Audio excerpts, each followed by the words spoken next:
ठाकरेंच्या शिवसेनेचे खासदार संजय राऊतांनी मोदी सरकारवर जळजळीत टीका केली आहे।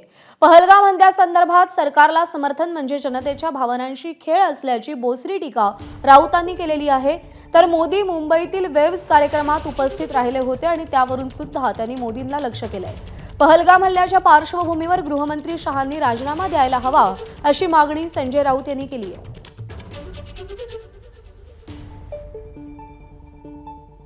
काल प्रधानमंत्री मुंबईत आले, 9-10 तास फिल्मी सुतारांच्यात रमले, प्रवचन दिलं। मुंबई मनोरंजनाची राजधानी आम्हाला माहिती आहे। सैन्यावर टाकलंय सगळं जबाबदारी, भारतीय सैन्यावर।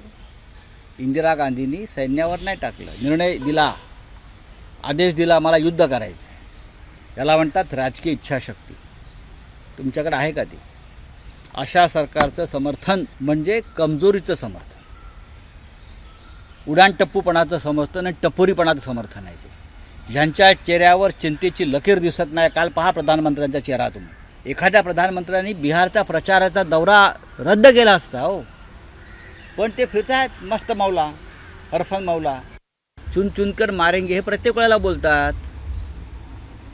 काँग्रेसच्या काळात सुद्धा गृहमंत्री हेच बोलत होते आणि आताही तुम्ही तेच बोलतायत। भारतीय जनता पक्ष आणि जनता पक्षाचे मंत्री ही काँग्रेस पक्षाची भ्रष्ट नक्कल आहे, कार्बन कॉपी नाही, भ्रष्ट नक्कल आहे। जो प्रकार घडलेला आहे पेलगावला, जे 27 लोक निरपराध मारले गेले, ती जबाबदारी घेऊन अमित शहांनी राजीनामा द्यायला पाहिजे। ते राजीनामा देत नसते तर प्रधानमंत्र्यांनी त्यांना प्रायश्चित दिलं पाहिजे। आमचं विरोधी पक्षाचं संघटन सरकारचं समर्थन करत आहे। अहो करा, पण गृहमंत्र्यांचा राजीनामा मागा। कसलं समर्थन करताय चुकांचं? अमित शहा या सगळ्या गृहमंत्री देशाचे कोणी असतील। तुम्ही शिवराज पाटलांचा राजीनामा घेतला होता, आर पाटलांचा राजीनामा इथे घेतला होता ना। जर त्यांना अमित शहांचा राजीनामा नको आहे, मग महाराष्ट्रातल्या 26/11च्या हल्ल्यानंतर लोकभावनेचा आदर करून माननीय शरद पवार साहेबांनी आर पाटलांचा राजीनामा घेतला। काँग्रेसने विलासराव देशमुखांचा राजीनामा घेतला दहशतवादी हल्ल्यानंतर, हे विसरू नका। आणि माझ्याकडे प्रत्येक संदर्भ आहे।